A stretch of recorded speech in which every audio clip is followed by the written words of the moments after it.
Portulaca यानी moss रोज के पौधे में इस तरीके से अब इक्का दुक्का फूल खिलने लगे हैं। अभी थोड़े ही दिनों में ये पौधा बिल्कुल झाड़ी नुमा रूप ले लेगा, लेकिन मार्च के अंत से इसमें फ्लावरिंग होने लगती है।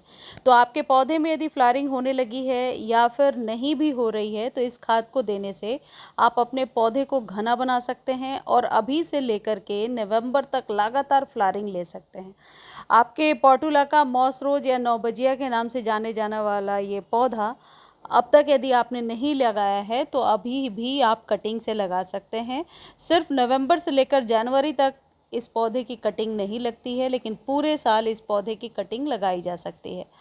आज के वीडियो में आप जानेंगे कि वो कौन सी एक घरेलू चीज़ है जो देने से आप इस पौधे की नई नई ग्रोथ ले पाएंगे और ये पौधा बहुत जल्दी फ्लावरिंग करने लगेगा।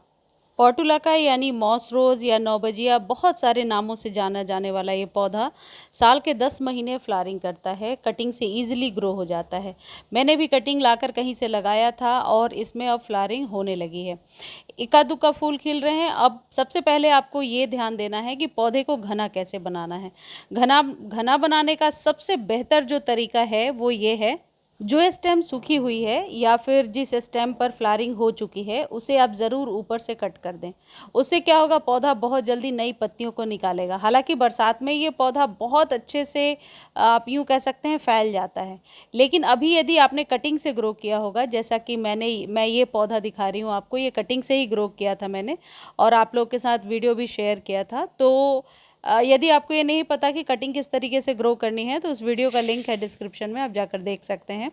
इस पौधे को यदि आप कटिंग और पिंचिंग करते जाएंगे तो कटिंग पिंचिंग के थ्रू आप नए पौधे बहुत आसानी से बना सकते हैं, नई नई स्टेम ले सकते हैं। यदि नर्सरी से आप ये पौधा खरीदना चाहते हैं तो अभी नर्सरी में 20 to 30 रुपीज़ में बहुत आसानी से मिल रहा है, आप खरीद सकते हैं। नर्सरी से जब भी पौधा खरीद कर ला रहे हैं, इस बात का ध्यान रखें कि यदि उसमें फूल खिल चुके हैं और इस तरीके से उसके अंदर अभी भी बीज फंसे हुए हैं तो उन्हें निकाल दीजिए, क्योंकि अब बीजों को लेने का टाइम जा चुका है। अब इस पौधे से आपको फूल लेना है। जैसे मैं ये नाखून से तोड़ करके आपको दिखा रही हूँ, इसको पिंचिंग कहते हैं और पिंचिंग के द्वारा इस पौधे को आप हमेशा स्वस्थ बनाकर रख सकते हैं। यदि पिछले साल का पौधा है आपके पास तो उसे भी आप रीजनरेट कर लीजिए, उसकी सॉइल को चेंज कर दीजिए और उस पौधे की कटिंग अभी लगा लीजिए। अगली जो इम्पॉर्टेंट चीज़ है वो जो आपको ध्यान देना होगा वो है वाटरिंग। इस पौधे में डेली पानी नहीं देना है। डेली पानी देने से ये पौधा ख़राब होने लगता है। इस पौधे को 2 से 3 दिनों के गैप पर पानी दीजिए और जो गमले का साइज़ है जिसमें आप लगा रहे हैं वो 6 से लेकर के 12 इंच के बीच का हो सकता है। सॉइल का इस तरीके से सूखा रहना ज़रूरी है, इस बात का ध्यान दीजिए, नहीं तो फिर इसकी स्टेम गलने लगती है। उसके पीछे कारण ये है कि स्टेम के अंदर ऑलरेडी पानी है। ये सकुलेंट की एक वैरायटी है जो ऑलरेडी आप कह सकते हैं कि सकुलेंट के जो पत्ते होते हैं उनके अंदर पानी होता है और यदि आप लगातार वाटरिंग करते जाते हैं तो फिर ये पौधा सूखने लगता है।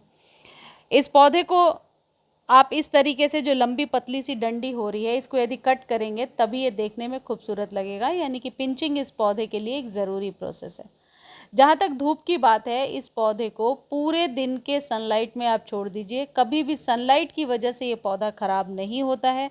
मई जून की गर्मी में भी आप इसको पूरे दिन के सनलाइट में रखना है और इस बात का बस ध्यान रखना है कि सुबह में एक बार ज़रूर पानी दे देना है जब गर्मियाँ धीरे धीरे तेज़ होंगी। चलिए अब खाद की बात करते हैं। इसके लिए कोई आपको बाहर से खाद खरीदने की ज़रूरत नहीं पड़ेगी। घर की जो ये चीज़ है ये इसके लिए बेस्ट है। कई सालों से मैं यूज़ कर रही हूँ और रिज़ल्ट मैंने बेहतर लिया है। आपको 1 लीटर पानी में 1 चम्मच चाय पत्ती डालना है। कोई भी चाय पत्ती हो सकता है। यूज़ टी लीफ लेना चाहते हैं तो 2 चम्मच लीजिए और 2 केले के छिलके डाल देने हैं, जो ये आपको दिख रहा है। ये 1 लीटर घोल तैयार हो रहा है। इसको आप चाहें तो 2 से 3 लीटर पानी में मिलाकर यूज़ कर सकते हैं। यदि घोल पुरानी हो गई है, यानी कम से कम 48 घंटे से ज़्यादा पुरानी है, सिर्फ 24 घंटे पुरानी घोल है, तो इसे आप छानिए और डायरेक्टली गमले में दे दीजिए। इससे आप देखेंगे कि ग्रोथ बिल्कुल ऐसी होने लगेगी कि आप सोच ही नहीं सकते। आप एक बार इसका इस्तेमाल कीजिए और रिज़ल्ट मेरे साथ ज़रूर शेयर कीजिए। चाय पत्ती 1 चम्मच लेना है और एक गमले पर 2 केले के छिलके का हिसाब लगाना है। 1 लीटर के करीब पानी लीजिए और अगले दिन इस्तेमाल कर लीजिए। इस पौधे को जब कभी आप खाद दे रहे हैं सनलाइट में दीजिए, यानी कि मॉर्निंग में खाद दे दीजिए, फिर पूरे दिन के सनलाइट में छोड़ दीजिए। पोर्चुलाका के पौधे को जितनी ज़्यादा आप पिंचिंग करते जाएंगे और ये वाली खाद देते जाएंगे, आप देखेंगे कि पौधा सालों साल बहुत ज़्यादा ग्रोथ कर रहा है, बहुत ज़्यादा कलियाँ निकाल रहा है और सालों भर फ्लावरिंग कर रहा है। मुझे उम्मीद है ये वीडियो आपको बहुत अच्छी लगी होगी। धन्यवाद।